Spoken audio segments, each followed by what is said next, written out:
But I guess let's start there. So you were originally from Kent, and then you moved to Grimsby to do property. Yeah. So within the property space, what do you do? What do you dabble into?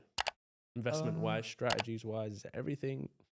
Yeah, I just try and hold sort of like the top tier service for every strategy going. So we do the BRRs, we do the serviced accommodation, we do the HMOs, do project management, we source properties. We're starting to do the lettings. I've got a cleaning company now as well. Do you know what I mean? So I've tried to tailor my high level of services and how I'd like to have a company act for me. I try and be that company and then offer it to other people. So it's just any property strategy that there is. I'd like to think that I hold one of the higher services in my area for the property scene. And how long have you been in property for now? I bought my first house coming up 5 years ago now, but that was just a residential investment. And then as I went through property education, turned it into an investment piece, which then allowed me to financially move up to Grimsby and sort of pursue that road of life instead. So how many properties would you say you have now? I think we've got 6 now. I've just had an offer accepted on the 7th. Wicked. So we're slowly but surely scaling. Within a year, sort of, I'm trying to do 5 or 6 a year if I can. If I can do more, then great. But obviously, raising finance, building connections along the way, sort of trying to grow all the other businesses as well. Sort of just grow everything gradually and like build a good, strong business at the end of it. And what was the decision to move to Grimsby? Is it because it's a lot cheaper out there and you get a little more bang for your buck up there, or? Yeah, I think every time I went onto Rightmove and I just looked at the cheapest houses, like the top 5 or 6 were always in Grimsby. And I thought, oh, you know what, it's a long way to go. It's like 4.5 hours, 5 hours from where I'm originally from. And it's just too long to go for a viewing. And I never went on a viewing or anything like that. And then I had an opportunity to go up there and do sort of some renovation work for someone else. Very, very good friend of mine now. And it all just happened sort of overnight. We had a conversation and then a week later the opportunity arose.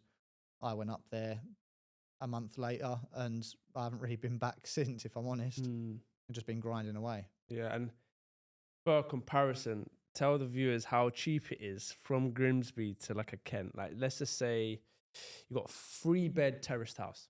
In Grimsby, how much would it be? In Kent, how much would it be? So I'll break down like purchase price from an investment point of view. Yeah, okay, let's do that. Yeah, great. In Kent, you're probably looking at a 3-bed terrace house, probably around the sort of 180 to 220 mark that needs work. Renovation's probably going to be, I don't know, 30, 40, 50 grand. GDV might be 280, 300, something along those lines. But in South, up Northeast, what I'm doing is buying houses for 40, 50, 60 grand, spending 15, 20 grand on them, and then we're getting the GDVs of sort of like 80 to 110.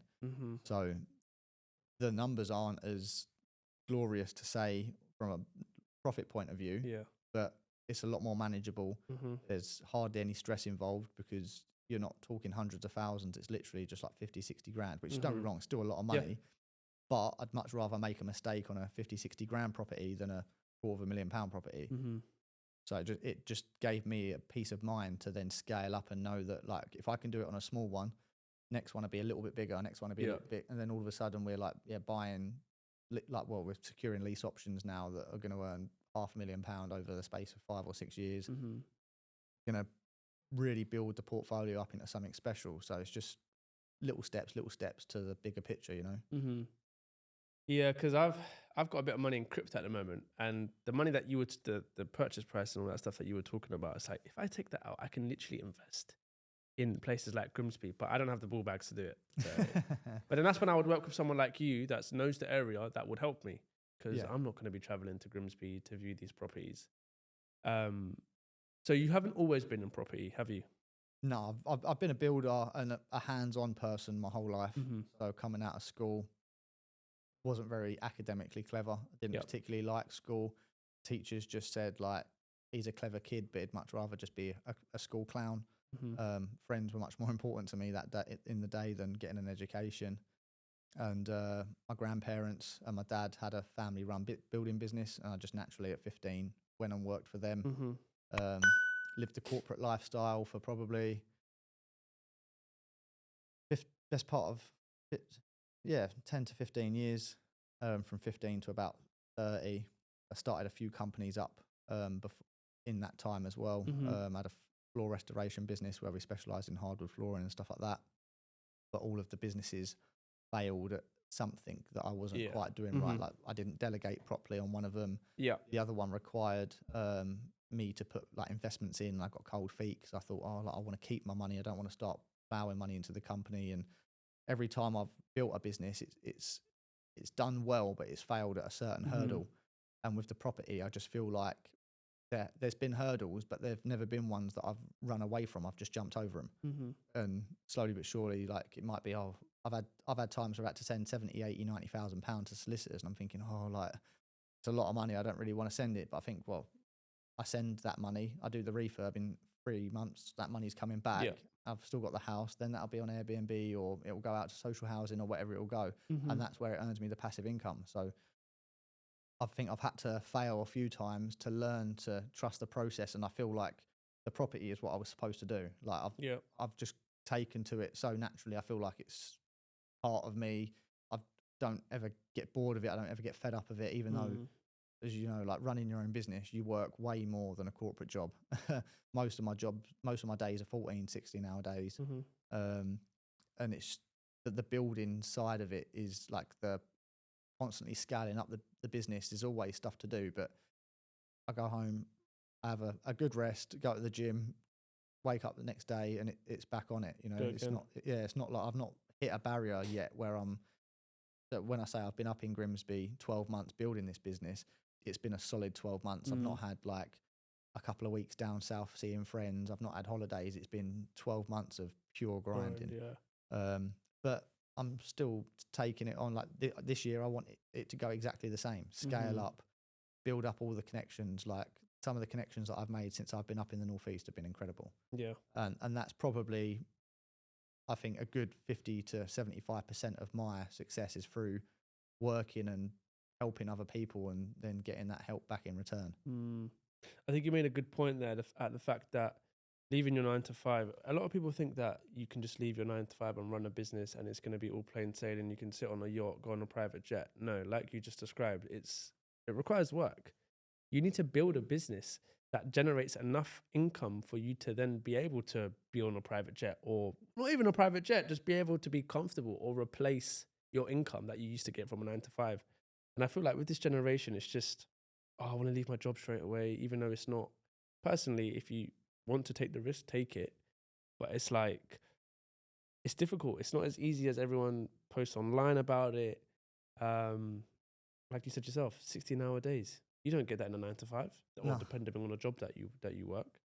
Yeah, and it's all right setting up a business and it going well, but you've also got to have that mindset of the business as well. Like a lot of people will just take a business and just use it as a normal job, but it's not, because like you still got to put the 8 hours in or whatever it is during the day. But then what happens in the background, like getting the clients and doing all of the admin and making sure quality control is up to standard. Like I overlook everything. I've got people in place that do certain things for me, but I still have to overlook to make sure that we're providing a good service to investors and clients. And even when it comes down to the cleaning, like we offer a cleaning service for Airbnbs and stuff like that. And I still go around there every now and again and just do a spot check just to make sure that things are going okay, because the investors trust us with their properties to ensure that they're kept in the best condition. Yeah. And it's, some people think, oh, I'll start up a business and I'll just be able to, like you say, just sip cocktails on the beach and enjoy life. And that's 5-10 years down the line. You know, you have to put in all the hard work for the first 5 years, and that's what makes or breaks you. If you can do the first 5 years, you're fine. I think everyone wants that instant gratification, right? They think that, especially in property, they think that you can just build an empire overnight. And I think the title business owner goes a long way as well. Like if you go to a social event and you speak to someone and say, oh, I've got a business, I'm a business owner, I think it instantly yields a certain, like people expect it to yield a certain level of respect. It doesn't, like you could have a business and you could be 100 grand in the red. Like it takes a very special someone 9 times out of 10 to have a successful business, scaling it up to 7-8 figures. And hopefully one day I might get to that sort of standard. But I've seen people that have scaled up to 8 and 9 figures, and they're in their early 30s, early 40s, and they grind harder than anyone that I know, and that's what it takes to get there. And you have to sacrifice a lot. Like I'm only at the beginning of my journey, and I've sacrificed so much to get to where I am now. It's like, how much more do I have to sacrifice to get to the next level? But you got to have the mindset of like, the people are either stay with me and I'll take them with me, or if they start dropping off, I'll have to just come back and pick you up when I've made it, you know? Do you ever feel like, you mentioned sacrifices, do you ever feel like you've got to a point where like, I'm making too many sacrifices, I can't do this anymore, like I want to stop because I'm literally giving up everything to be successful? I have that, mate. I have that conversation with myself in the mirror every day. Every day I'll get ready for work, and like the hardest thing is celebrating wins. Like, I know we touched base on it before we started, but trying to celebrate wins when you have sacrificed so much, you don't have anyone to celebrate wins with. Like it's I haven't got a big group of friends or a big family anyway, so it was never like that when I was in my corporate lifestyle. But what do you win at a corporate lifestyle? I've got an extra 50p a pay rise. Like, that's not a win you should be celebrating. Like, don't get me wrong, you're progressing, but it's not the wins that I was proud of. But like now, if I go and buy a house, I don't know, like I'll just buy a steak for dinner or something. That'd be my win. Do you know what I mean? And I'll just sit at home and eat a steak. So I have sacrificed a lot, and it gets to the point, I think, where you sacrifice so much, the true ones stay around and they will never be a sacrifice. Like, I've got it down to a patch now where I've got like a very small circle of friends, a very small family circle, and they will be there no matter what I sacrifice. And now I feel like I've sacrificed everything I had to sacrifice, and now it's just a journey up. And then hopefully I either rebuild those friendships or I build new friendships along the way. And like on this journey, most of my friends now are people that I've met in Grimsby just through, like, it sounds crazy, but like estate agents. Like, some of them are my closest friends now, my solicitors, they're clients of mine, and I'm good friends with them. My business partners, like, I'm going to the stag do's and their weddings and stuff like that. Before that, they was just normal random people, but now they're people that are very close to me. And I just feel like the growth, it feels like sacrifice sometimes, but sometimes it's also a blessing, because sometimes you're getting rid of like the bad blood that will be keeping you from progressing up, you know? So you make that jump, that leap of faith, and then the bad blood will drop off of you. And at the moment, it feels like a lot that's been lost, but in a couple of years' time, it could be a big blessing. Yeah, no, I agree. But we shouldn't let sacrifice numb our wins. You know? We shouldn't. It's just hard to celebrate them when, again, it comes back to the circle of people around you. Sometimes, like, I don't know, you might celebrate a win for yourself, and a friend or a family member is jealous or envious of your win. Then it makes you feel bad for celebrating it. So then next time it comes around to it, are you going to celebrate as much? Are you going to public as much? That's why, like, on my social media, I try and just celebrate with my followers and the social outreach that I have. It's not massive, but it's enough that people will send me messages saying, "Oh, I've seen your journey over the year, like, super proud of what you've done," or like, "We're super good, like super happy to see you smashing it." And that sort of gratification's enough to keep me going. And like I said, like, the estate agents that and the relationships that I've built up in the Northeast, they're always super supportive as well. Like, obviously coming in, viewing houses, buying houses, and they always talk about how I was a year ago when I first went up there and I was trying to make my way through into the doors, do you know what I mean, to get the houses. And now it's just calling up the phone, "Martin, we've got this, do you want it?" Yes, no. And yeah, exactly. It's just literally a yes or no answer. But yeah, I can't thank the team back up in the Northeast that I've got now. Like, they're just, it helps. It's almost like having employees, but I don't pay them. Do you know what I mean? Like, these agents and solicitors and stuff like that, they're all doing their 9-to-5 jobs that they get paid to do, but it benefits my business, you know? So I just go in there and say, "Oh, look, this is what I'm looking for. An investor said that he wanted this. This is the criteria." And they just go off and find it for me. I don't have to sit there scrolling through Rightmove while they're looking for it. I'll be off doing something else that's proactive, that's going to be earning money in another stream of income, you know, like selling a deal or catching up with an investor, doing some project management on one of the HMOs. Like, I can't just sit at home and just focus on one thing, because then all the other business around that then collapse. And that's what they say, property is a business game, right? Sorry, it's a massively. people's game. It's a people's game. Yeah, and if it's you not about nourish what you know. you nourish those relationships, a lot of things will come your way, especially with agents. Yeah, yeah, and also it's I've learned that you've got to help people and not expect anything in return. Yes, I love that. Yeah. The amount of times that they've rung me up and said, "Oh, we've got a client that wants us to manage a HMO. We've never managed it before." And I'll go into the office and sit down and be like, "Look, this is how I manage my HMOs. If there's anything you need help with, like with this one, then let me know." And then automatically there's like a level of trust there, you know, like I used to go in with pastries, like croissants and chocolate pastries and stuff like that, coffees, donuts, just like, I know you're working hard. Like, I appreciate all you do for me. Like, here's just like a small token of gratitude. Do you know what I mean? It's rather than just keep going in there and saying, "Oh, have you got any houses? Have you got any houses?" Like, after a while, it probably becomes annoying. So I just try and keep that like level playing field where like I'm trying to provide value to you, even though I can't physically give you anything apart from this stuff and the commission when I buy the house, you know? Yeah, exactly. That's it. Yeah. Okay, cool. Let's take a step back for a bit. Let's go back to 16-year-old Martin.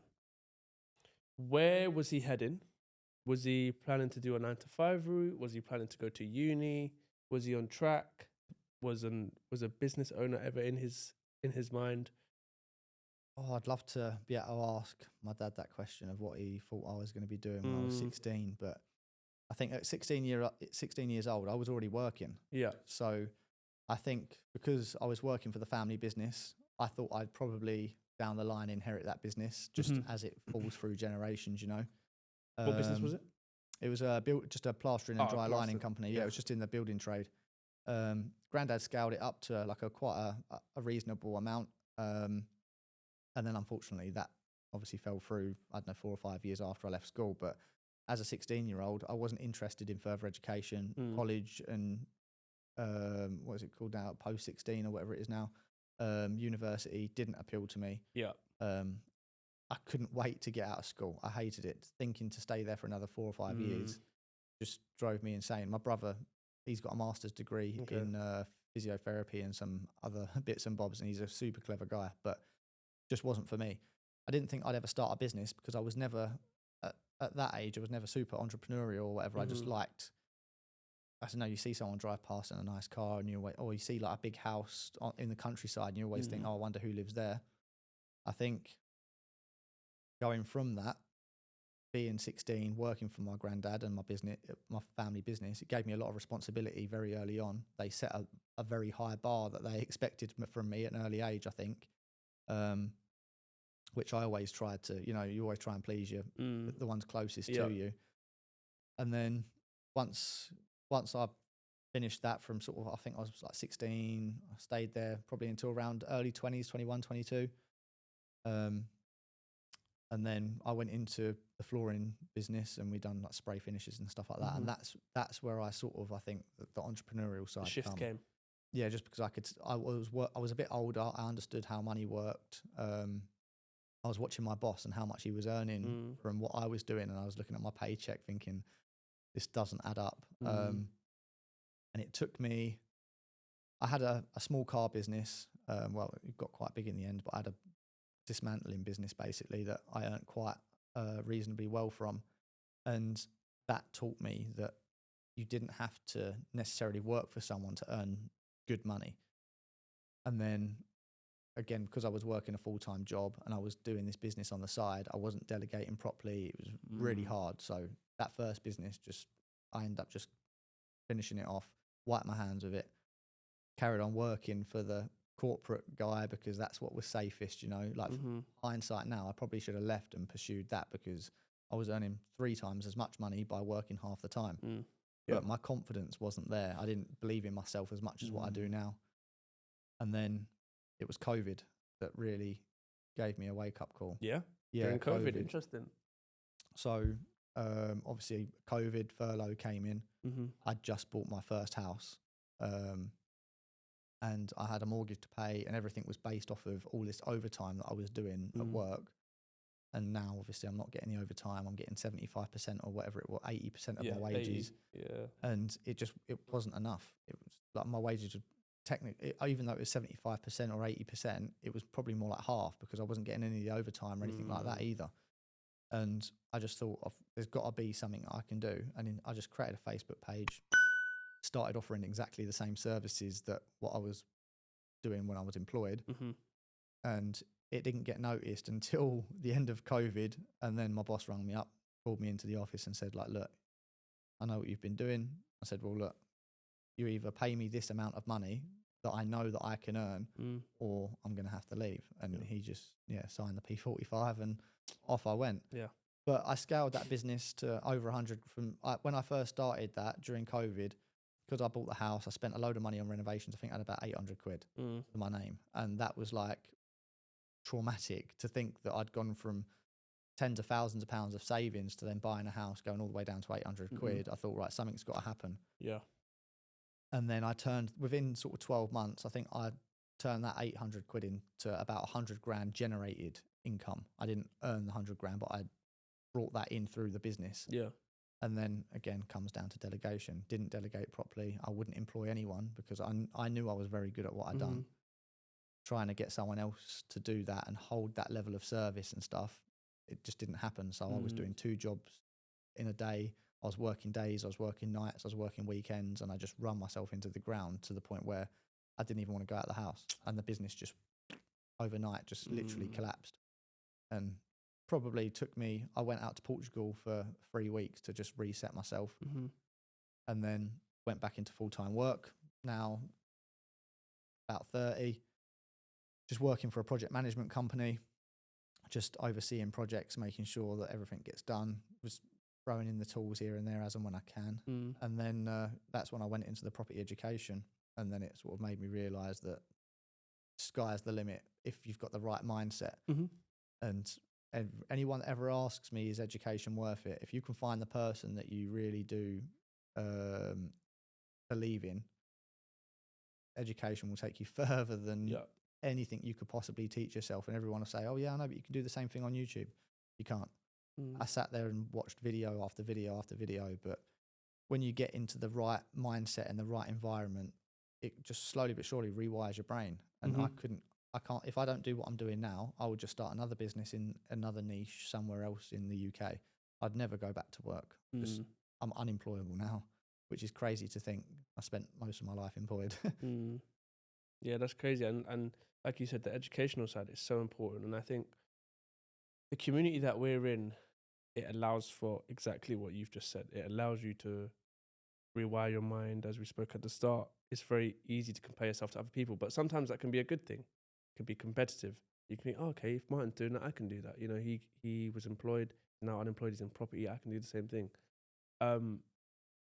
In 3 words, how would you describe your journey from when you started to where you are now? Oh,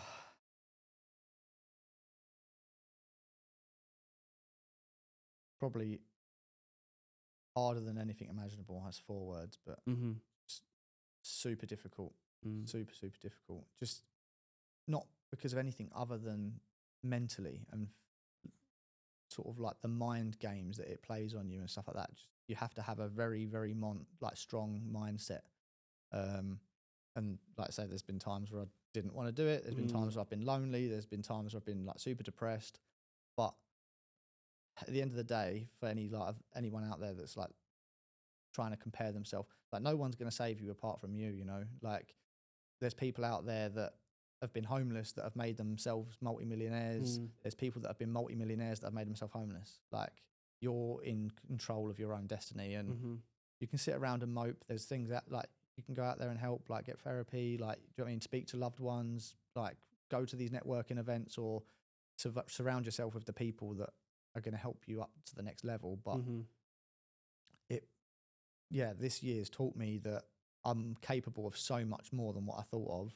And I've just got a lot more to offer. Like this is only the start. This is just the start. I've got loads of plans, loads of networks now. Like I'm starting off a new year with a huge network of people that I can leverage off that. Do you know what I mean? Like this year, like last year was £1 million. This year, hopefully might be 2 or 3 million pounds. Exactly. You know? Yeah. And at what point did you know that no one's coming to save you? As in, like, no one's telling you, Martin, you need to call that agent. No one's going to tell you to get up and grind. At what point did you notice that? Well, if you want the truth, it was during COVID. Yeah. Yeah, like I was not in a good mental place during COVID because everyone had these bubbles and I had no one. My bubble was no one. So for 9 months, I sat in my house on my own for 9 months. And that's when I realized no one, like I had 800 quid.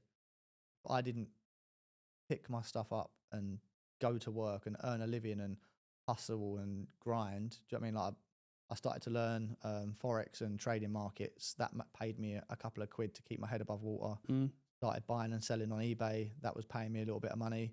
I was fixing people's cars. That paid me a little bit of money. And then I was just doing everything I could to make a quick couple of quid just to keep my head above water. Because if I didn't, like, I didn't come from a very wealthy background. Like, parents were like really poor. Yeah. So for me to say to them like, oh, I can't pay my mortgage this month, can I have £1,000 or whatever it is? Like, it was never going to happen. So it's either like put your big boy pants on, go and graft and keep all the assets that you've worked so hard to have, or just sit there, wallow in your own sorrow and lose everything. And that just not an option for me.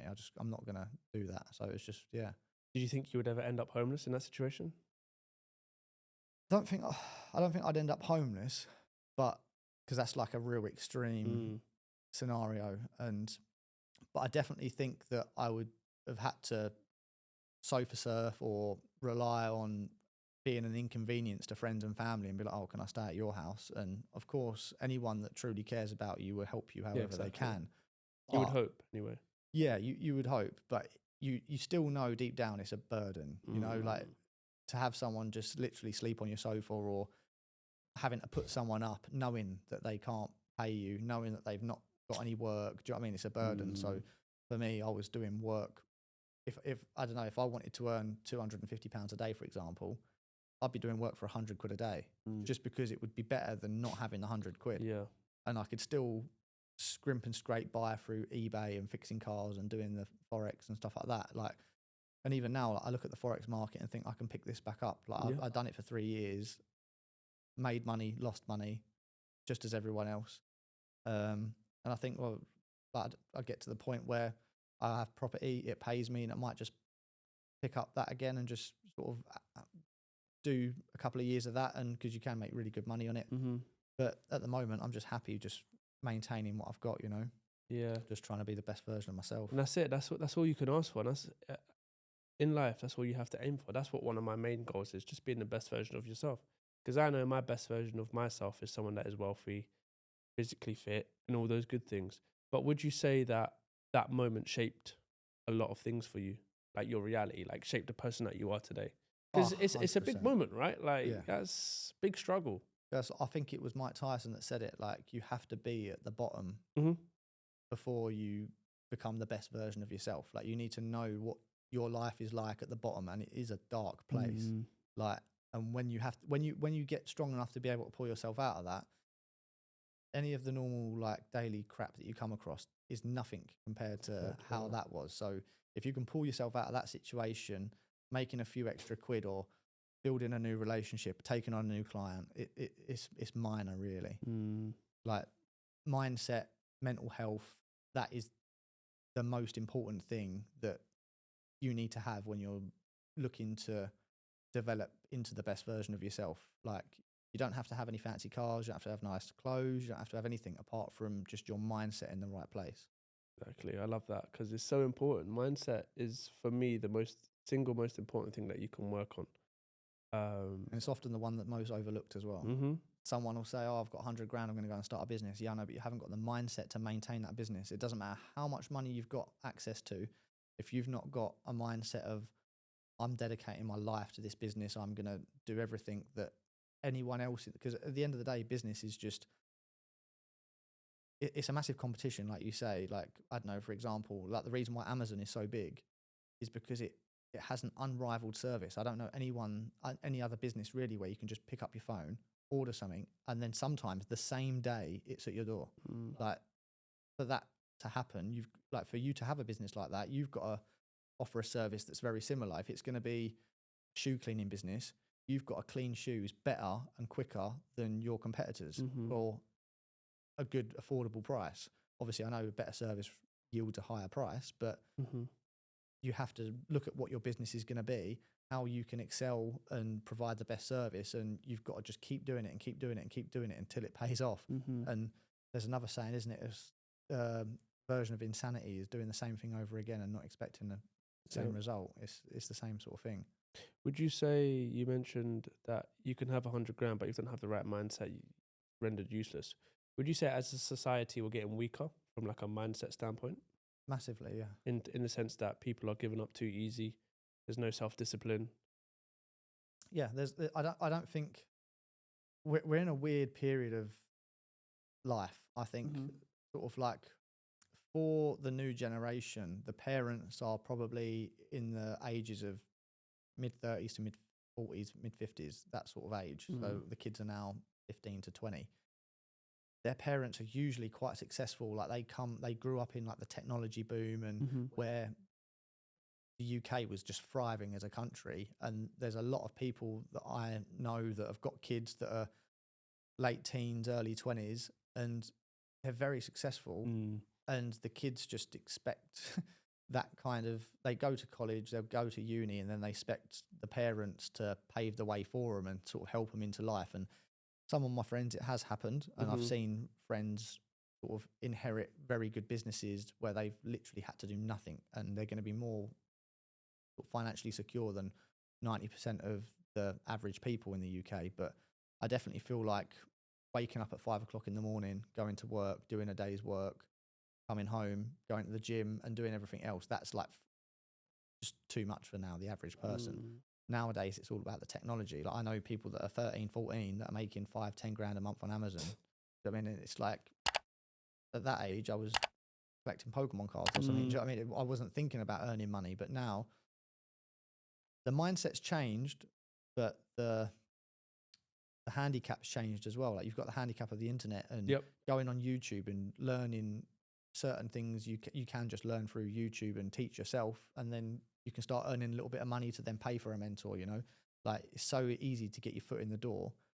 But I think the thing that the generation's struggling with now is the continuous grind. Like they'll try for a year or 6 months and then they'll just put it down and move on to the next thing.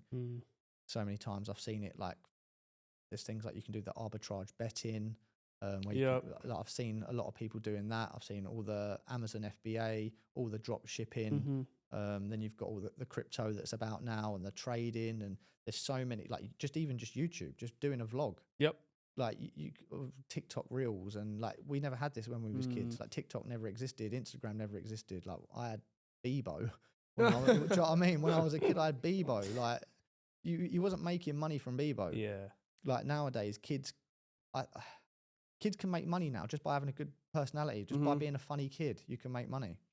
Yeah, no, it's crazy. Because I did a bit of FBA, and it's not easy. I mean, it's easy from the business model is easy. The finding the product, putting it on Amazon, that's the easy part. But it's just the continuation, the grind of continuously having to find products. And when shit goes wrong, when Amazon jumps on a listing, you've got £1,000 worth of stock that you can't sell. That's money. That's a loss in your business. What do I do with it? So it's really important that you just, as David Goggins says, you've got to callous your mind, which I think is so important. Moving away from mindset, a challenge. What has been like your biggest lesson throughout your journey? It doesn't necessarily have to even be with the property. It could have been when it was that COVID period for you. Yeah, I think COVID was a massive challenge for me because I don't think anyone appreciated like how isolated I was, which made it harder to get people to understand. You know, everyone had their bubbles and their partners and everyone they was with, and it was just me, my dog, and the inside of my house. It was a crazy time to be alive, COVID. Like I know everyone wants to move past that, but like when we're going to tell our younger generation that there was a time that we wasn't even allowed outside our house is mental. But yeah, I think that was probably the toughest time just through what I went through. But I think sort of coming to what I've done as of recent, it's just literally starting from zero. Like obviously when I was originally down south, I had a lot of networking that I'd done throughout my whole life. I knew loads of different people. Anything that I wanted, I could get some way or another. Going up to Grimsby, didn't know where the gyms were, didn't know where petrol stations were, didn't know where supermarkets were. Like I didn't know anything or anyone. And starting from scratch as a 31-year-old sort of guy, it's difficult to socialize as well. That even that's hard because everyone's already got their own friends and they've got their own relationships and small families and stuff, and you're trying to fit in with everyone else's life around you. But if you have that negative mindset of, oh, I don't know, it's going to be hard, it's going to be this, it's going to be that, you're just going to talk yourself out of it. Nowadays, I've just learned to, if I fancy doing something, I'll just go and do it and see who I meet along the way. Yeah, you're not afraid of risk. Calculated risks. Yeah. There's a big difference between taking a risk and working out a scenario either in your head or on paper, or like an educated risk. Is like, I wouldn't just go and put my life savings on black, but at the same point, if there's a house that's for sale that might need 50 grand refurb, might need 40 grand refurb or 20 grand refurb, like I'll take a risk knowing that it could pay off in the long run. But I'm also very wealth protecting. Like, as like I said, I didn't come from a lot of money, so I don't. The thought of losing money carelessly really does like harmonise with me. I don't want to just be throwing money away just because, oh, if it doesn't work, it doesn't matter. I've got more money, because that's how you that's how you lose all your money. So it's just, I try at the moment and just be as sort of safe and as secure as I can be with all of my investments. And as with anything, in just anything that I do, like, I don't want to be buying a 50 grand car just because I've got 50 grand and it looks nice, you know. Like, I'd much rather buy a 20 grand car that still looks nice, that I know is going to be reliable, that I know is going to do everything that I need it to do. It's not, I've not got to the stage where I don't even want to get to the stage where I've got careless money. Yeah. Because then you lose the meaning of it, you know. Like, and I don't think I'll ever get to that just because of how I am and what my life values are. Like, giving's a big thing for me as well. Like, if I've got uncopious amounts of wealth and I don't know what to do with it, then there's plenty of people out there that need it. You know? I don't. You could have a Bugatti or a yacht or a private jet, but if you haven't got the friends or the family to take with you, it ends up being a very lonely road. No, it's a very good point. And on the flip side, what would you say is like your biggest success? Something that Martin Adams is really proud of. Building the £1 million portfolio in like 8-9 months. That's something that I never thought I'd ever achieve. And I know, like, my grandparents are super proud, and when I speak to them, like, it almost doesn't even feel real, really, because it's hard. It's a tangible asset, you know. A property is a tangible asset, but if you buy a house, do a renovation, then you refinance it, then you put it on Airbnb, you don't just walk past the house every day and go, oh, that's my house. Like, do you know what I mean? People are staying in it, then the cleaners are cleaning it, and you kind of forget about it. And it's like an unrealized asset almost. But then when you start driving through Grimsby, it's like, oh, I own that one. And you go down a road and then you're like, oh, I own that one. And then I'm doing this one. Then all of a sudden you think, like, I've built all of this up in such a small space of time. Like, I'm just super proud for not giving up, really. Just to not let the sort of like the darker days define who I am now. Because never in a million years did I ever think I'd be in a position I'm in now, where I can work for myself, come down, provide value for your viewers and stuff like that, and network and not have a day off and worry about, oh, I'm not going to get paid for that day or whatever, you know. We've got things systemized that passively earn me money just by not being there. So I think, just building something where I don't have to be there, it earns me money, and it's scaling up is probably what I'm most proud of. Yeah, no, it's a great achievement. And what would you say is the end goal for you? Is it property or is it something else? I think now I know what I know, it will never not be property. Like you say, like with the traders, trading will be their cream, and with you, like your podcast, I mean, for me to set up a podcast would be completely mind-numbing, but for you, it's just so easy because you're so good at it. But with me, I feel like I'm really good at property, and there would be no reason to just give that up. But I think long-term, it would just be systemizing everything where I can focus on friends, family, experiences, like rewards that way, rather than obviously at the moment I'm doing some of the refurbs myself just to cut down costs and to make some of the investments more profitable. But in 5 years' time, I don't want to be doing that. I've told myself I'm 32 now, 33 middle of this year, but by 35 I want to be to a point where I'm in a car driving around just maintaining the businesses. I don't want to be in the business. I want to be working on the business. So I've got 2.5 years yet. So we'll get back on in 2.5 years and see if it all planned out. Would you say you've created an operation? In the sense that if you zoom out, you've created all these moving parts that are working all well in conjunction with each other, or you're not there yet? Not there yet. I'm getting close. Yeah, so that's the end goal, really. Yeah, for me, I'm getting close. So I've got all the builders and all of the build procedures in place where that's completely hands off for me now. So, for example, if we was to work together and I was project managing your business or your project that you've purchased from start to finish now, you don't have to do a single thing. I will cover all of that. Yeah. But then for the build team, I bring them in, I tell them what's going on, what needs to be. I don't have to hear from them again, apart from if I'm checking up. And then on the back end of it, the Airbnb stuff is all systemized through channel managers and systemization. So I've got it to a point where it's manageable in a larger scale, but I still manage that scale, if that makes sense. So I haven't got it to the point where I'm just completely hands off and I'm like, I don't know what's going on in my business. Do you know what I mean? I still need to be involved. Yeah, I think. Do you think you could ever be not involved in your business? Do you think you can ever be truly 100% off? Not for the service that I provide, because I feel like some of the reason why I do work so well and so closely with my investors is because of it's me that's providing that value. You know, when they pick up the phone, it's me they speak to.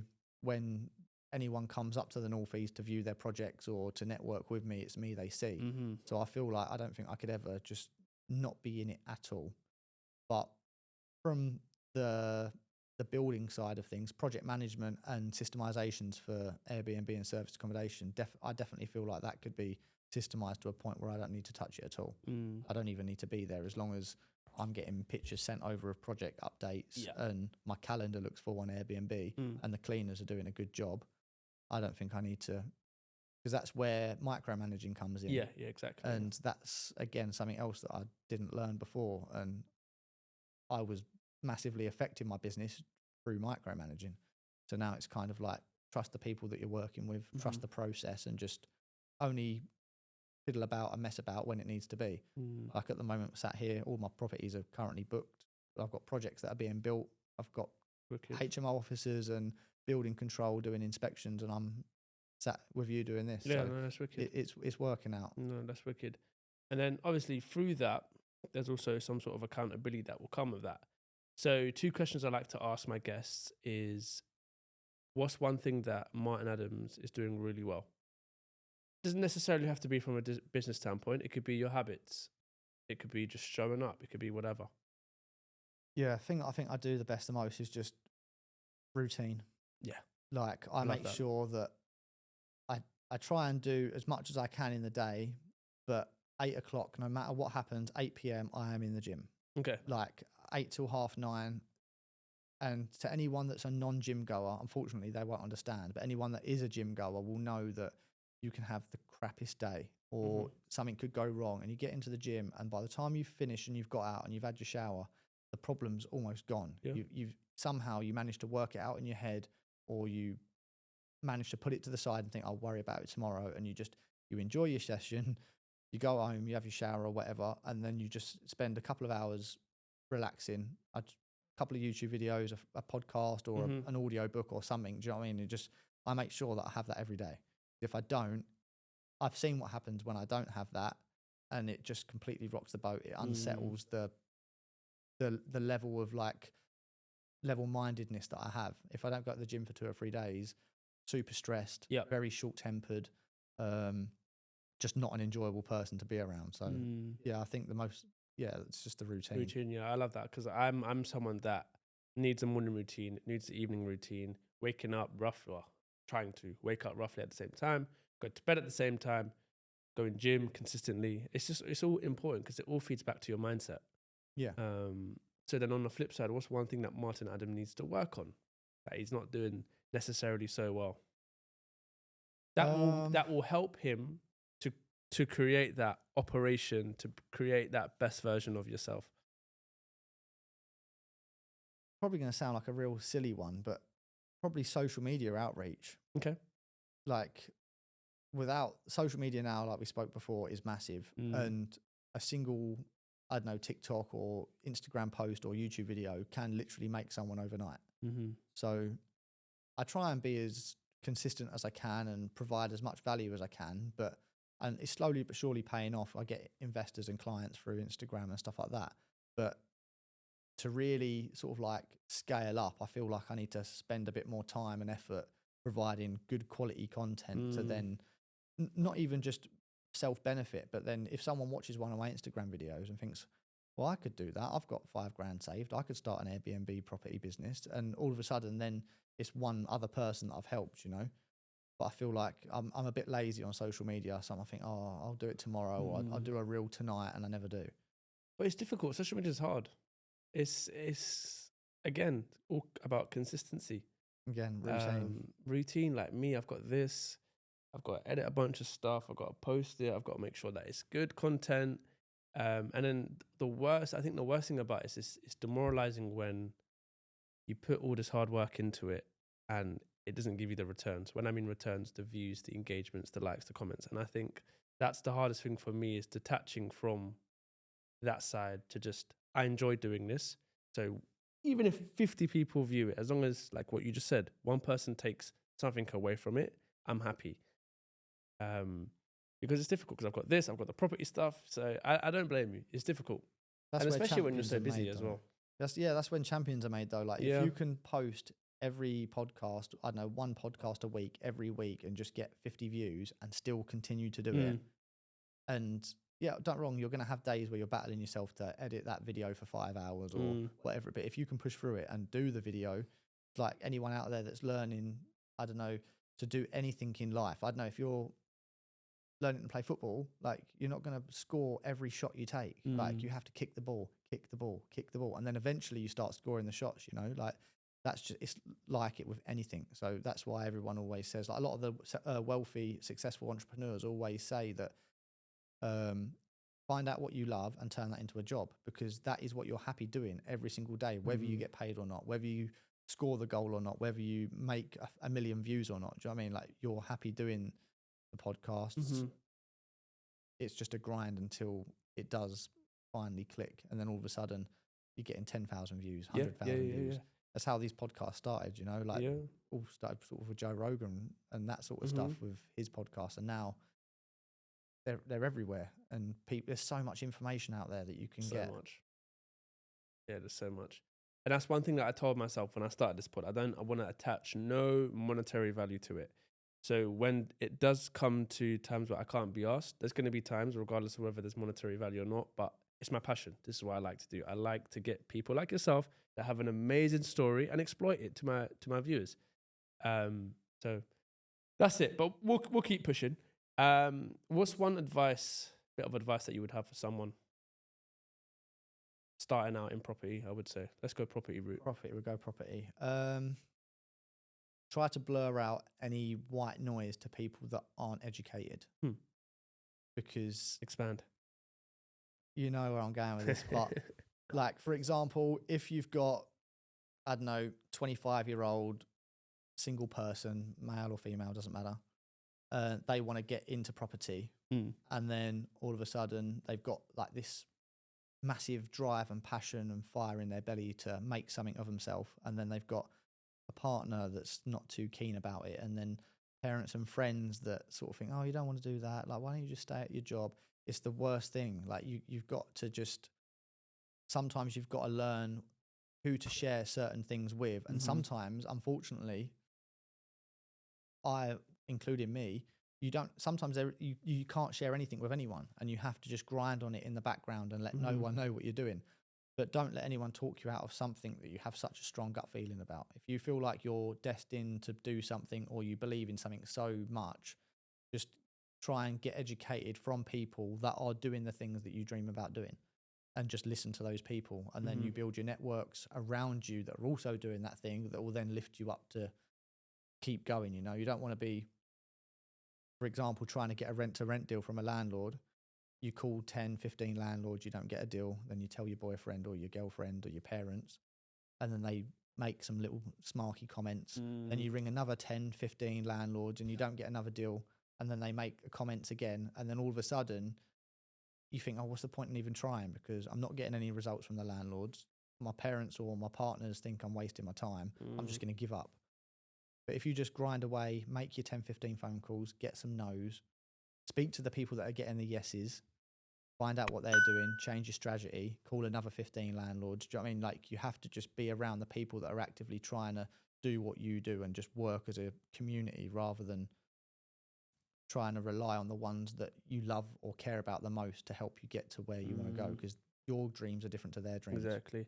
And most of the time, it's sad to say, but the people closest to you are usually the first ones to make you crumble, make you fail your dreams, or make you give up your dreams, which is always sad. Who's had a significant impact on your life and why?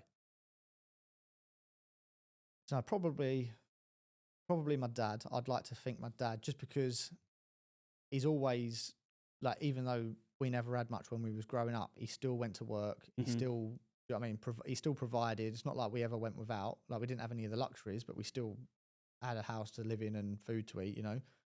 But it's just he done everything for everyone and never expected anything in return. And that's kind of, I think that's kind of why I am the way I am now. Like, I'll quite happily sit and take an hour out of my day to speak to someone that's trying to make an improvement to themselves but hasn't got anyone to lean on. Call me. Like, if I'm going to be able to improve your life with an hour's phone call, then just call me, because an hour to me might be really important to someone else, you know. I think he's just a bit of an inspiration to just try and be the, like I said, the best version of myself without expecting anything in return, you know? I think that's so important. I always tell, whenever I'm explaining, like, you can't expect from the person that you give to be received from. So I can't expect you to do me a favor and then get pissed off if I don't get that favor in return. What you need to see is you need to shift your perspective to say, okay, cool, I've helped Mario for the podcast.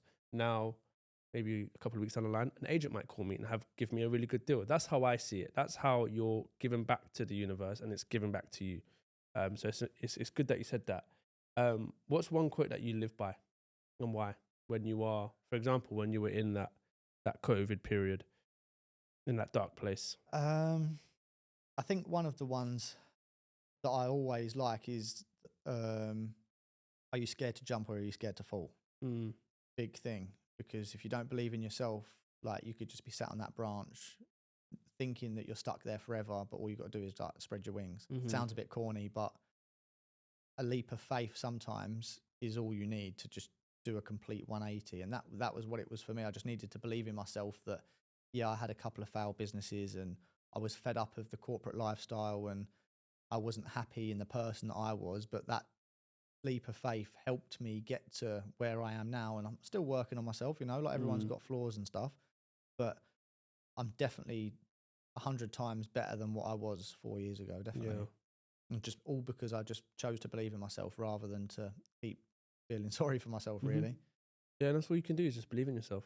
Yeah. There's nothing that you can't do and not believe in yourself. If you don't believe yourself, like you said, you're going to beat yourself up, or you're just going to give up on your dreams. Whereas if you just believe, just keep believing. Like, I don't know if you've read Think and Grow Rich by Napoleon Hill. I've started reading a few books, which is one of them, but I'm terrible at reading. I can't. No worries. But anyway, in that book, it says, if you tell yourself a lie over and over, it eventually will become the truth. So if you keep telling yourself, I can do this, even if it's a lie right now, the bank account isn't showing that, it's not backing the results, or the actions that you're taking aren't backing it, just keep telling yourself. And then eventually it will be accepted in your subconscious mind.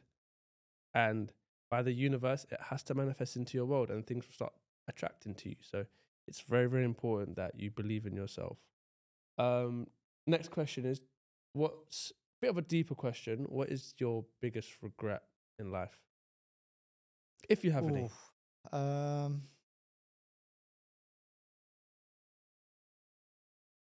I don't know. I think maybe just giving up on people. Not giving up on people, but I don't know. Sometimes I think that I cut things off too soon. In my journey, like, I'm a very not impatient person, but I know where I want to be going. I know what I need to do to get there. And it's kind of like, I need you to jump on the board with me and like come on the journey with me, or like stand on the sideline and watch me do the journey on my own. And sometimes I wish I wasn't like that. And I regret I've probably cut off a few friendships or relationships or whatever that I've had that I shouldn't have, or I could have probably kept, but I don't have any massive regrets apart from maybe not trying to be more entrepreneurial at a younger age. But I didn't have a role model to show me that that was even an option. You know, I didn't even come into that until I discovered it myself in my mid-20s. So can't really say that starting sooner was a regret, because I didn't even know it was a thing. Yeah. But yeah, I don't know. I just think not. I probably burnt a few bridges that I probably could have kept, but I chose not to in the sacrifice of success, maybe, without sounding like a. But I think that's the issue with. I don't think that's a bad thing that you've cut people off in your life, because at the end of the day, I know it sounds really bad, but sometimes you need to be selfish. Yeah, you do, and it's how many times do you try with certain people and get zero feedback before you either just move on with your life and leave them where they are, or just if people can treat you a certain way that benefits them, and they can see you put up with it, they're never going to change the way they treat you, you know? And it's kind of like, is it worth putting up for? Is it worth just being open and honest, putting your feelings on the table and saying, look, this isn't working for me. If you can't do A, B, C, then see you later, sort of thing. And it's got to the point where I've had to say see you later sometimes. And am I happy about the decisions? No. But if I didn't make those decisions, then where would I be now? I might still be sat miserable putting up with their crap. Do you know what I mean? Because I was too afraid to say how I feel. Exactly. But then also that's kind of like pleasing people, right? And you shouldn't, to a certain extent, like I said, you need to be selfish. But when you start to please people over yourself, that's when the issues start to arise. Because even with my friends, I don't need to tell them if I'm turning off my phone to do whatever. They understand where I'm heading, and that's great. The other people, it's no biggie for me. So it's important to be selfish, but don't burn bridges that are that bad. Yeah, just valuable friendships. And Yeah, partnerships, I guess so. I just realised I need to get my book.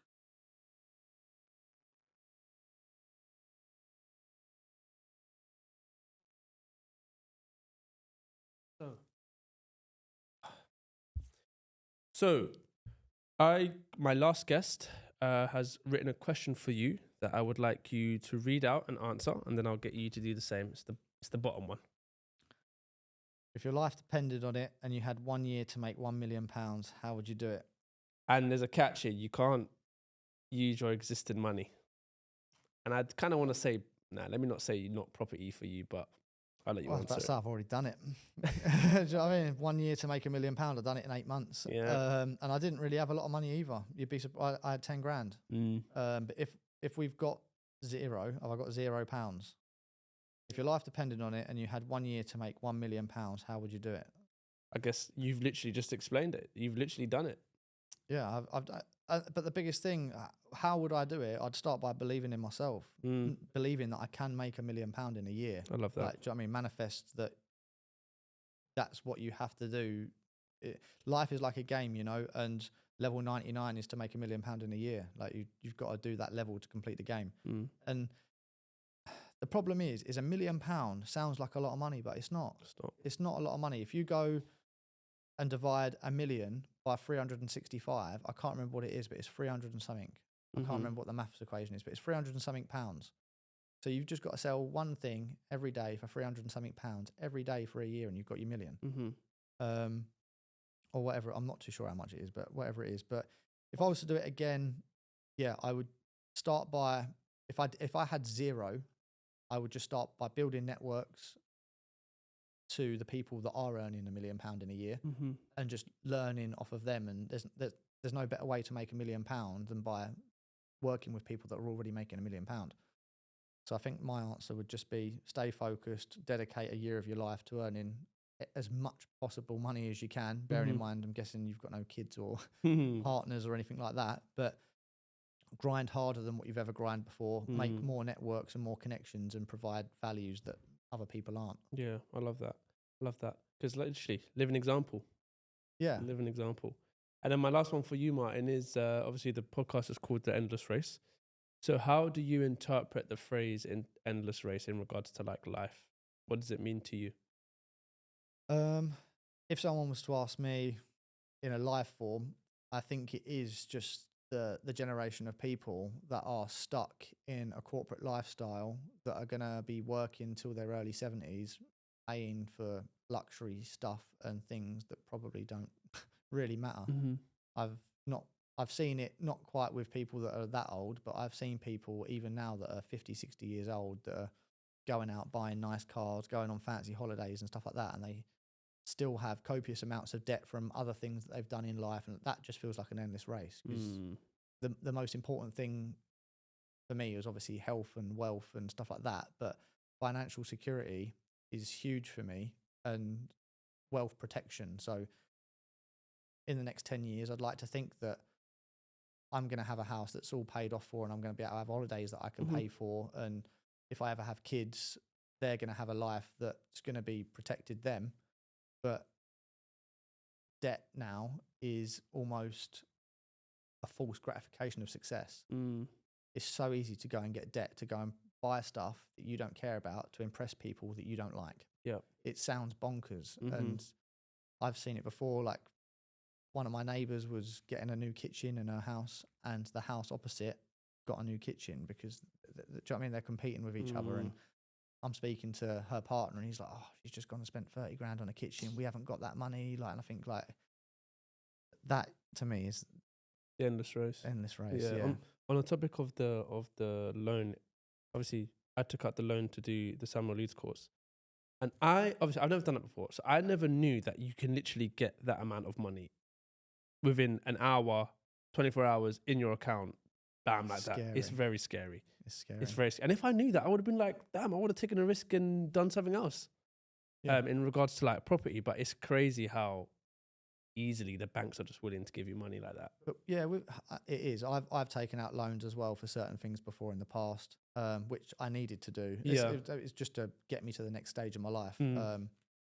But with education and stuff like that, I don't think there's a problem with going into debt. Like, going and buying the latest shoes or handbag or car payments or whatever it is, like that debt's bad. But if you're going to try and improve yourself and get to the next stage in life, a small loan that you can easily pay that back in a very short space of time if you make the right connections and keep grinding. The only time it's a waste is when you give up on it. Yeah. That's why I said, like, if you can find something that you're super passionate about, that you truly, honestly love, it doesn't matter if you go into debt for that thing. Because one, you either just love doing it and it's not a monetary gain, or two, you love it so much that you're going to be doing it for the rest of your life and you're going to end up being profitable, and the debt would have all been worth it. Like, I've spent close to 20 grand on education, and I would happily do it again. Yeah. And I'll probably spend more than that this year because I want to get to the next level. Yeah. I love that. Well, Martin, that's been the end. If you want to let the people know where they can find you on your Instagram, your socials. So you can find me at martinadams_property on Instagram. I've got a website, which is www.m3pi.co.uk, and my email is martin@m3pi.co.uk. Amazing, Martin. It's been a pleasure, guys. I'll see you on the next episode.